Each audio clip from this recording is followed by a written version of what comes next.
अस्सलाम वालेकुम रहमतुल्लाहि व बरकातुहू।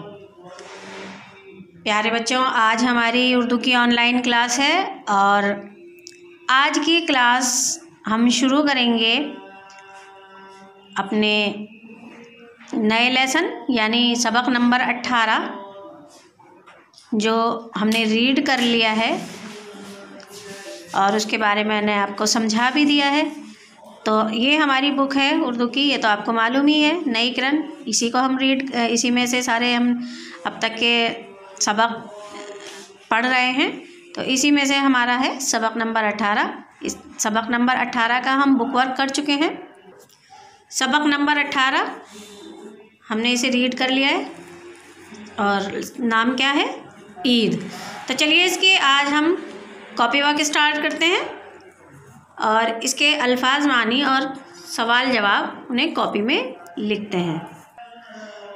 सबसे पहले आप डालेंगे सबक नंबर, यानी जो हमारा सबक नंबर है, जिससे हमें मालूम हो जाता है कि हमने कितने सबक हमारे कंप्लीट हो चुके हैं, कितने रह गए हैं, इससे ठीक है। और सबक का नाम लिखेंगे ईद, सबक नंबर 18 ईद। उसके बाद में हम शुरुआत करेंगे अल्फाज मानी। इसी तरह से आपको लिखना है। इसके मानी जो हैं वो थोड़े बड़े हैं, तो जिस तरह से मैंने लिखे हैं आप भी उसी तरह से लिखेंगे। लाइन छोड़कर लिखना है। कभी आप एक में एक को पता चलता है कि मिला देंगे तो पता नहीं चल पाता कि किसका मीनिंग आपने लिखा है, किसका मानी लिखा है। तो पहला है मुकर्रर रकम, यानी तय की गई रकम। मुकर्रर यानी जब हम एक रकम में से एक पैसे, मान लीजिए हमारे पास 1000 रुपये हैं और हमें उसमें से क्या करना है, हमने उन 1000 रुपये में से 5 रुपये, 10 रुपये या 2.5 रुपये हमने निकाल के अलग रख दिए कि हमें अल्लाह की राह में देने हैं। यानी अगर हमें कोई गरीब नज़र आता है तो हम ये पैसे उसको दे देंगे, तो वो हमारी मुकर्रर रकम हो गई। अब वो हमने निकाल दी उसमें से, अब हम उसको उस रकम को, वो जो हमने 5 या 10 रुपये निकाले हैं, उसको हम किसी काम में नहीं लाएंगे, बल्कि जब भी कोई हमें गरीब कोई नज़र आएगा हम वो पैसे उसको दे देंगे। तो उसको हम कर देते हैं मुकर्रर के, अब हम इसे छुएंगे नहीं। तो इसी तरह से उसका मीनिंग क्या है? तय की गई रकम। नेक्स्ट है ईदगाह। ईदगाह वो जगह जहाँ ईद की नमाज़ पढ़ी जाए। आप लोग भी जाते होंगे अपने पापा के साथ ईदगाह नमाज़ पढ़ने, ज़रूर जाते होंगे। फिर है ईदी। ईदी का क्या मतलब है? वो रुपए जो वालिदैन यानी मम्मी पापा या रिश्तेदार यानी मामा चाचा वगैरह जो आपको ईदी देते हैं, पैसे देते हैं, ईद के दिन बच्चों को देते हैं। यानी वो रुपए जो वालिदैन या रिश्तेदार ईद के दिन बच्चों को देते हैं। नेक्स्ट है रमज़ान। रमज़ान इस्लामी साल का 9वां महीना। देखिए मैंने आपको इस्लामी साल के महीने पूरे याद करवाए थे जब चैप्टर में मैं आपको काम करवा रही थी बुक वर्क में, तो उसमें इस्लामी साल के नाम लिखे हुए थे। उसी में से रमज़ान जो है इस्लामी साल का 9वां महीना है, जिसमें हम रोज़े रखते हैं, मुसलमान रोज़े रखते हैं। नेक्स्ट है ज़कात। ज़कात यानी माल का 40वां हिस्सा जो साल भर के बाद राह खुदा में दिया जाए। अब ये जो है माल का 40वां हिस्सा, मेरे पास जितनी भी दौलत है, जितने भी पैसे हैं, ठीक है, जितने भी पैसे हैं उसमें से मुझे 40वां हिस्सा निकाल देना है और वो राह खुदा में यानी अल्लाह की राह में देना है। और अल्लाह की राह में किसको देते हैं? यानी जो गरीब होते हैं, मिस्कीन होते हैं, यतीम वगैरह, उनके लिए वो हिस्सा निकाला जाता है।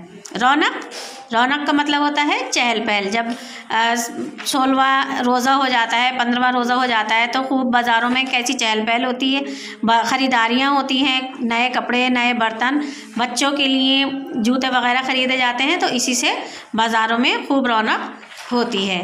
तो ये आपके अल्फाज मानी इसी तरह से आपको लिखने हैं।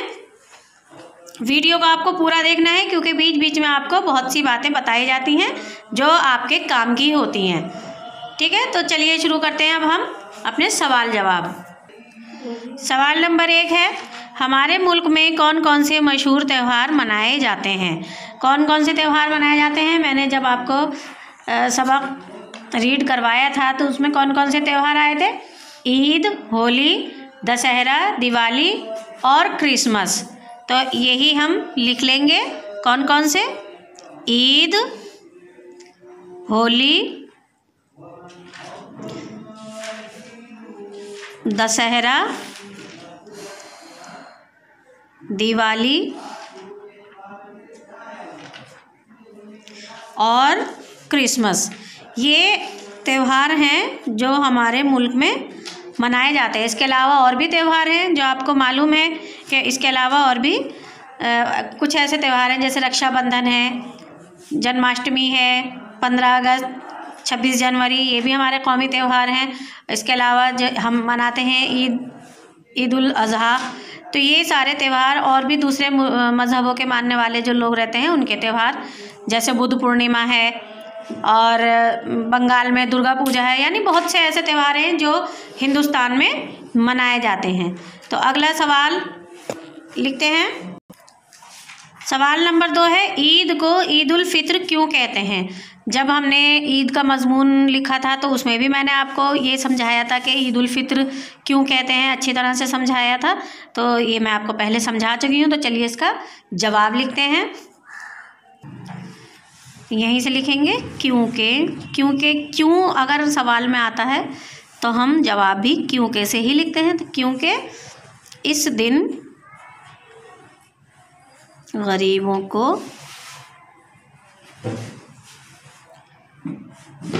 फितरा दिया जाता है।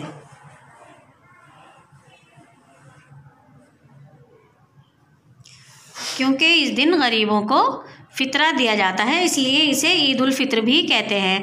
और इस दिन मिठाइयाँ वगैरह हर घर में बनती हैं और आती भी हैं, मिठाइयाँ बाज़ार से ख़रीदी भी जाती हैं, तो इसलिए इसे मीठी ईद भी कहते हैं। मैंने आपको सारी ही बात समझाई है कि मीठी ईद क्यों कहते हैं, ईद उल फित्र क्यों कहते हैं, और ईद का मतलब क्या है। ईद का मतलब है खुशी। ये सारी बातें मैं आपको पहले ही भी बता चुकी हूँ।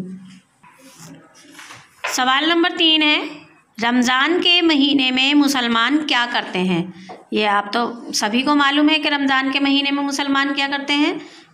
तो यहाँ लिखेंगे, ये पूरा ये लिख के, रमज़ान के महीने में मुसलमान रोज़े रखते हैं, है ना। तो यहीं से हम शुरुआत करेंगे। रमज़ान, इतना तो आपको सवाल में से ही मिल जाएगा जवाब। रमज़ान के महीने में मुसलमान रोज़े रखते हैं। रमज़ान के महीने में मुसलमान रोज़े रखते हैं, ठीक है। तो क्योंकि इबादत का महीना होता है रमज़ान, तो रोज़े रखे जाते हैं, अच्छी खूब इबादत की जाती है और तरावी वग़ैरह की नमाज़ें भी पढ़ी जाती हैं। तो सवाल नंबर 4 है, ईद से पहले बाज़ारों में किस तरह का माहौल होता है? ईद से पहले बाज़ारों में किस तरह का माहौल होता है? तो क्या जवाब आएगा इसका? इसका जवाब आएगा बाज़ारों में खूब रौनक होती है। तो यहीं से हम लिख लेंगे, बाज़ारों में खूब रौनक होती है। बाज़ारों में खूब रौनक होती है। ये चौथा सवाल है। 5वां सवाल है, ईद के दिन मुसलमान क्या करते हैं? तो चलिए सवाल लिखते हैं हम। सवाल नंबर 5 है, ईद के दिन मुसलमान क्या करते हैं? तो इसका जवाब क्या लिखेंगे? ईद के दिन सभी मुसलमान क्या करते हैं? ईद मनाते हैं, है ना, खुशियों से ईद मनाते हैं। तो ईद के दिन यही लिखेंगे, ईद के दिन मुसलमान ईद मनाते हैं। ईद के दिन मुसलमान ईद मनाते हैं। हमारा अगला सवाल है सवाल नंबर 6, और ये हमारा लास्ट सवाल है, यानी लास्ट क्वेश्चन है। 6 सवाल हैं इस लेसन में। तो हमारा अगला सवाल है, बच्चे अपनी ईदी का क्या करते हैं? तो आपको मालूम है आप अपनी ईदी का क्या करते हैं। जो भी आपको पैसे मिलते हैं आप झूले झूलते हैं, खूब सारी चीज़ें खाते हैं और खूब मज़े करते हैं अपनी ईदी से। खिलौने ख़रीदते हैं या जो आपका मन करता है वो ख़रीद कर खाते हैं। तो ये ईद का दिन जो होता है आपके एंजॉय का दिन होता है। तो बच्चे अपनी ईदी का क्या करते हैं, तो यहाँ से हम क्या लिखेंगे कि बच्चे अपनी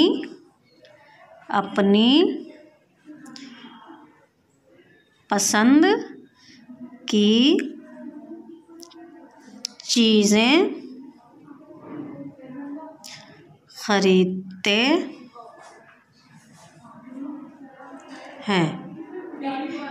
आपको इसी तरह की राइटिंग में ये सवाल जवाब लिखने हैं। बहुत बहुत बहुत गंदी राइटिंग कुछ बच्चों की आती है जो समझ में भी नहीं आता है कि उन्होंने क्या लिखा है या क्या नहीं लिखा है।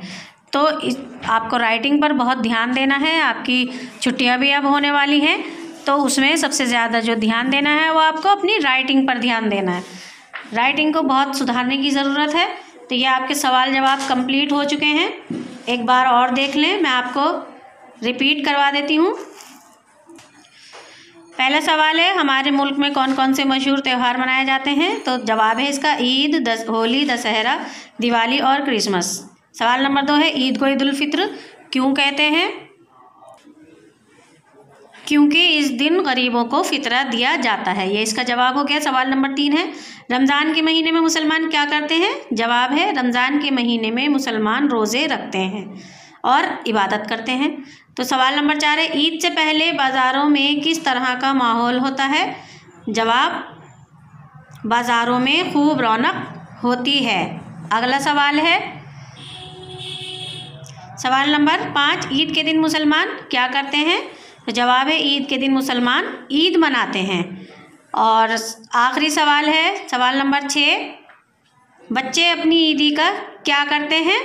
बच्चे अपनी अपनी पसंद की चीज़ें ख़रीदते हैं। जो उन्हें ईदी मिलती है, उन्हें ईदी के पैसे मिलते हैं, उससे वो अपनी अपनी पसंद की चीज़ें ख़रीदते हैं। तो ये आपके सवाल जवाब और अल्फाज मानी कंप्लीट हो चुके हैं। इसके अलावा और भी सारा बुक वर्क और ये लेसन नंबर 16 आपका कंप्लीट हो चुका है। इंशाल्लाह मिलते हैं नेक्स्ट वीडियो में न्यू वर्क के साथ। तब तक के लिए अल्लाह हाफिज़, अस्सलाम वालेकुम।